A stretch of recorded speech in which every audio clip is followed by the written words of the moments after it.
سلام و درود همراهان عزیز کانال پله‌های دانش. در این قسمت ما مصاحبه ای از سرهنگ فیلیپ جی کورسو را خواهیم دید. فردی که در دوران 40 سال خدمتش دانش و تجربه های بسیاری در مورد اطلاعات سرری و پنهانکاری های دولتها مربوط به فرازمینیان به دست آورده و پس از 35 سال سکوت، درست 1 سال پیش از مرگش، رازهای خود در این مورد رو در کتابی به نام روز پس از رازول منتشر کرد.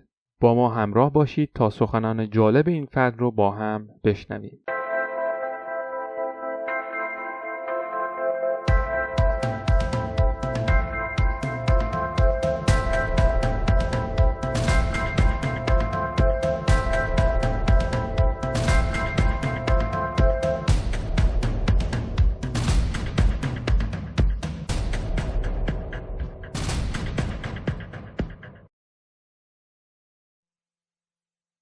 یکی از معروفترین رویدادهای مربوط به یوفولوژی و فرازمینیان رویداد رازول هست. مطمئنم شما همراهانی که موضوع مربوط به بیگانگان و فرازمینیان رو دنبال می کنید به خوبی با این واقعه آشنایی دارید، چرا که این رویداد جرقه‌ای برای بیدار کردن خیلی از ما و کنجکاوی بیشتر در مورد حقیقت وجود زندگی هوشمند فرازمینی بوده. برای عزیزانی که اولین بار در این مورد میشنوند باید بگم که این رویداد برمیگرده به سال 1947 میلادی در منطقه رازول در ایالت نیومکزیکو که یک شیء در بیابان در نزدیکی یک دامداری سقوط میکنه. گفته میشه که این شیء در واقع یک بشقاب پرنده بوده، در حالی که منابع رسمی گزارش دادند این حقیقت نداره و تنها یک بالون هواشناسی اینجا سقوط کرده.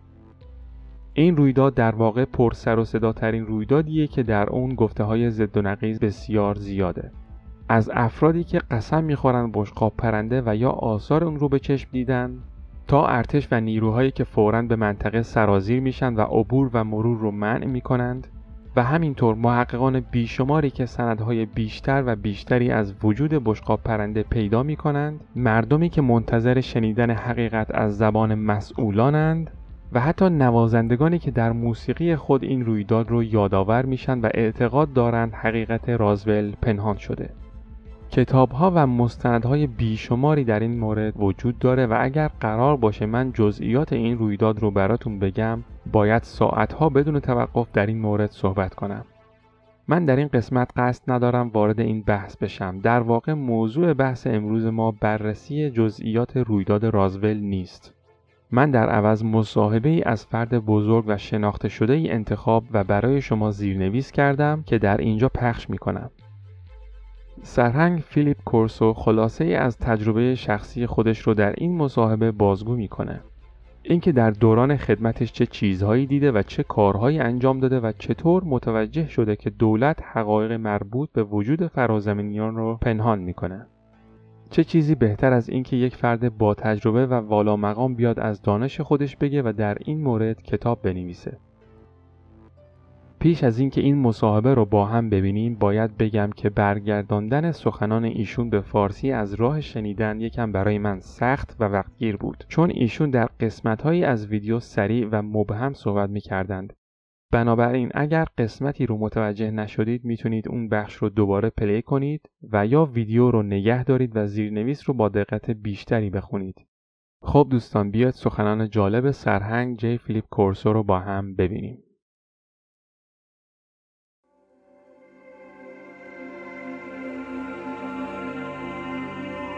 I wasn't at Roswell in 47. 47 I just come back from Italy. I'd been chief of security intelligence in Rome. And in the intelligence business, I was trained really by the British. I was an MI-19. So when I came back, I went to Fort Riley, Kansas. I was stationed there. It was the veterinarian post and all. And we still had horses. And I was instructor at the intelligence school, and we had an aggressor force So one night, I was post-duty officer. Post-duty officer means that I was in control. For that night, I was the one that checked all the guards, checked all security areas, in fact, checked the whole post. I was the duty officer that night. And I went to the veterinarian section, and a sergeant I knew very well was sergeant of the guard that night. I told him, Sarge, how's everything around here? And he said, fine, sir. I told him, they told me to be careful to watch this area because you have a sense of something sensitive here. He said, you want to see it, sir? I told him, yes, let's go look. And I knew this sergeant he was a master sergeant. I went back, and there was 5 crates there, like 5 or 6, I think it was 5. I lifted one up, and here's this body there and floating in fluid. And I looked at it about 10, 15 seconds, not much more than that. So I put it back down and I said, Sarge, come on, get out of here now. I don't want to get you in trouble. Because I'm the duty officer, I can go around, walk around here. But you might get in trouble for coming back. Just come on, let's go. Come out with me.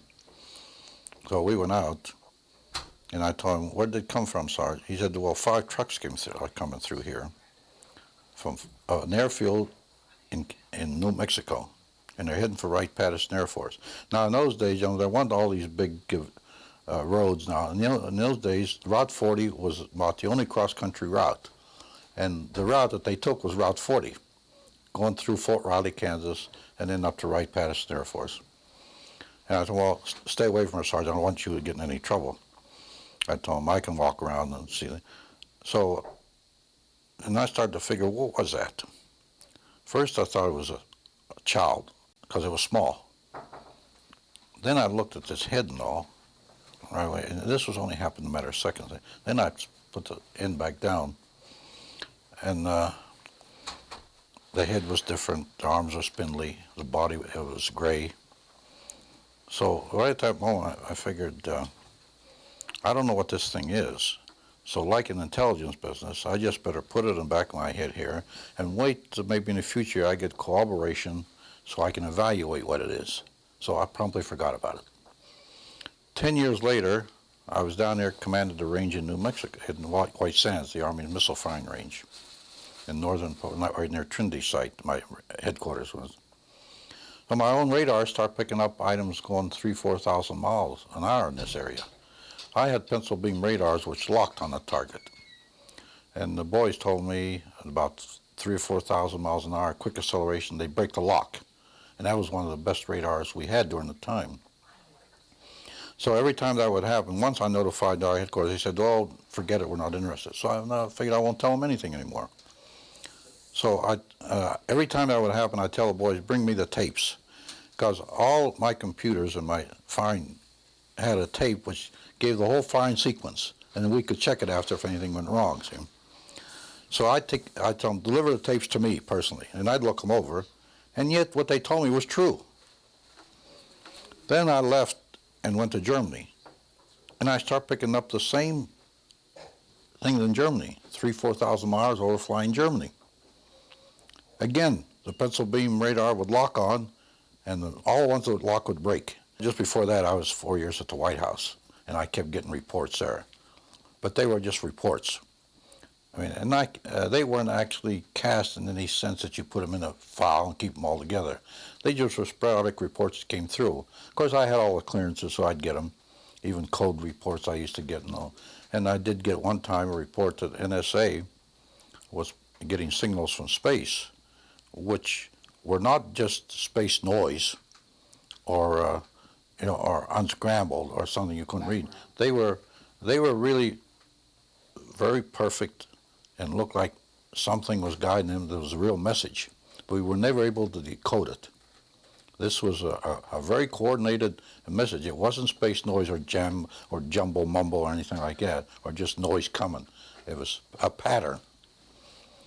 So the evaluation might come from outer space, some beings, and I got that report when I was at the White House, because I had the NSA clearances and all. And when I came back, General Trudeau pulled me in. He had reorganized research and development from a secondary mission logistics to a very compact, good unit, about 3,000 officers. It wasn't too compact. And I went. First, when I reported in, I was a special assistant. Then he created the Foreign Technology Division about a week later and put me in charge of it. There, I started getting the topsy reports. I started getting other crash reports, the artifacts I got. And by that time, I established, and I'd visited the site here. But when I came to research and development, which was 14 years later, by the way, I inherited all these artifacts, and I inherited reports autopsy reports from Walter Reed Hospital. Now, Walter Reed, there was a laboratory there, which was our laboratory, and we financed. That's who did the autopsies for us. But we didn't leave any copies to them. All copies had to come back to us, because after all, it was our lab. We financed it all. So there I started getting indication, proof that a crash really happened here. Of course, then I kept it quiet for 35 years. I had an oath with the general, and I didn't reveal the names of people. Even he criticized me. He said, 35 years you kept a secret, didn't even tell your family. I thought, why should I tell anybody? No, the general told me, he said, Phil, let's keep it secret. When I die, though, I relieve you of my oath. 3 years ago, the general died. And I started putting all this on paper. My grandchildren, he said, what'd you do during the war? I said, I better leave them a legacy. Really, I had no intention of ever writing a book, being in the military like that. But finally it evolved and gradually moved up. I started to write, and then evolved into this finally. So that's the background, my background, and as I say, I had the evidence that a crash did happen here. And where did it happen? The site that I went to the other day was CNN. Because that's the one, I've been to that site now, that's the 5th time I've been there. Well, I put it off. In 1962, I decided to go up. I called up, and they told me Mr. Smith died of cancer. And I never really got to go to his laboratory. But he gave us a piece of metal that he took from a flying saucer. You exchanged, didn't you? We exchanged, and he brought ours back later. I was going to ask you one last thing. If you only had a moment to speak in open congressional hearings to discuss what happened 50 years ago, what would you say? I say it happened, and I'd add on to that. Give us information to the young people of the world in this country. They want to hear it. They want it. Give it to them. Don't hide it and tell lies and make stories. They're not stupid. They're not young men that'll panic. In fact, my own nephew was a research director of Daco Corporation. He tells me, he says, Uncle Phil, why don't they tell us the truth? We're not going to panic and pull our hair out. And one good example of this, which I always tell, to prove this point, that the young people will want it and they're not going to panic, they want to hear this. And that's one of the reasons I wrote this. Even my own grandchildren now will see it. And I always prove it this way. I commanded a battalion of 1,500 men, combat battalion. Average age of my soldiers was 19 and a half years old. I told my exec one day, my God, Maine, we're sending babies into battle. And these kids, they fought the greatest armies in the world. They didn't run, they didn't panic. They stood there and fought. And why do you think they'll panic? They wanted this information. They deserve it. It's their information. It doesn't belong to the Army or the Department of Defense. It's theirs. If it's classified, take the classification off and give it to them. Who's covering it up now? I mean, is there any one organization? Look, I always say this. Now, here's what I say. The government is so big and so vast that if you leave it alone, it'll cover itself up. When I testified in front of missing prisoners of war in front of Congress, the Senate, and later, not too long ago, in front of the House. And they asked me a question like this, and I told them, look, you know, it amazes me when a Scowcroft, a General Scowcroft, and a Kissinger can come up here in front of you, gentlemen, and say there's no information there. I sent it myself from Tokyo over teleconference over a 2-year period. How can I say that? And all the families were sitting there, and they wanted to hear this, see. Later on, we searched for it, we found it. It had fallen through the cracks. The politicians didn't care. They want their own little bailiwick, their own little ego, and do their own little job and get in the newspapers. If a prisoner of war missing from families, they don't care. And I brought this out when I testified. And the cover-up happens like that sometimes with nobody doing anything. It'll cover itself up and fall through the cracks, as I put it. And we never trusted CIA because in my day, Stalin gave orders to get to this information that came out of Roswell to some of his top scientists and agents. That order went out. And we knew that. And we knew that Stalin, they send agents out all over this area here to try to get information on Roswell. And yet we stood back like fools and said it didn't exist. It was a weather balloon. They didn't think it was a weather balloon. Countries in Europe are taking this very serious. They're not like us here. They're not going to put out stories that their dummies came out of the air or people with big heads. Those people are a little more serious about this than we are.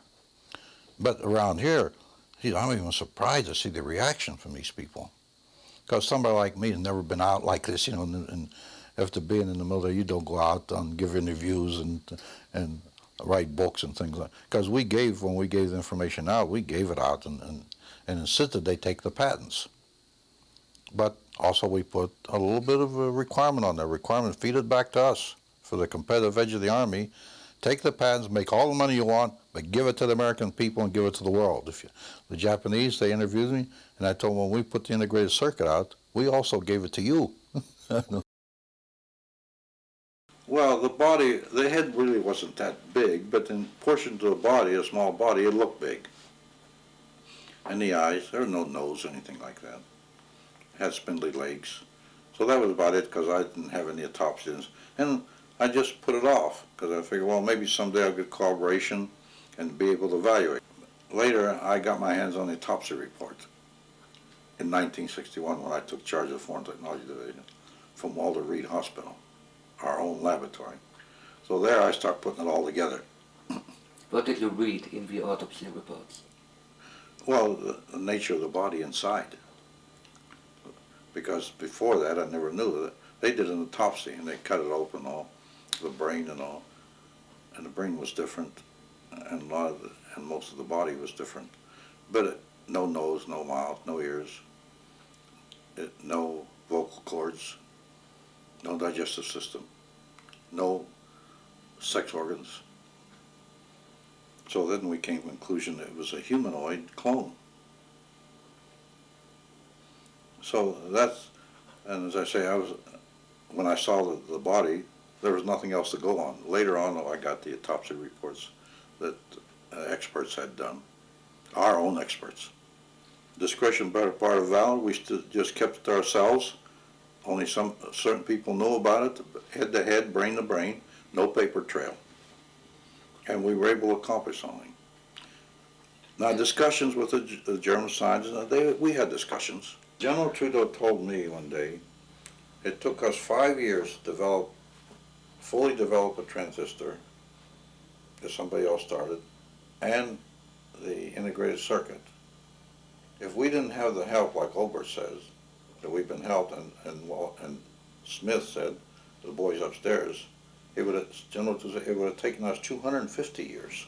The message in my book that I like to see is that the younger generation look at this and see what we did and see the help we got from outer space, and these beings exist.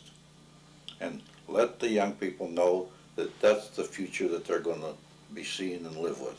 And you got a good example. Mitchell already confirmed a lot of this. That's what I think the message of the book is, and what I like to see it do. Let the young people, we're old, we're going to be gone. Let those young people, they need this help. They're going to be the ones that carry it on. It's been right. Only through our stupidity, we didn't do it right. Now it's coming out. And look how it's snowballing. The general public is not stupid or dumb. They can recognize a lie or the truth. Give them the truth. I'm trying to tell the younger people, this is it. Not people like me. I'm 82 years old. What's it going to make to me? But these three, my little grandchildren, they got to know this. They're going to be living this in the future. Let them know how it started, where the seed came from. Intentional or unintentional doesn't matter. It came. That's all. Whether they gave it to us or not is not important. We got it. We had it. خب دوستان، این هم از مصاحبه جالب و پربار آقای جی فیلیپ کورسو که البته ایشون در سال 1998 یعنی 20 سال پیش از دنیا رفتن و متاسفانه دیگر در میان ما نیستن. باید یادآور بشم که مصاحبه های دیگری هم از ایشون انجام شده و اگر لازم شد در آینده به اونها خواهیم پرداخت. همچنین توصیه میکنم که کتاب ایشون که نامش هست The Day After Roswell رو مطالعه کنید. امیدوارم از دیدن این قسمت از برنامه پله‌های دانش استفاده برده باشید. لطفاً این ویدیو رو لایک کنید و کانال یوتیوب رو سابسکرایب کنید و با اشتراک گذاشتن با دوستانتون کمک کنید این ویدیوها دست به دست بشه و به افرادی که مشتاق یافتن حقایق هستند برسه. من همراه هستم. از همراهی شما بسیار سپاسگزارم. شاد و سربلند باشید.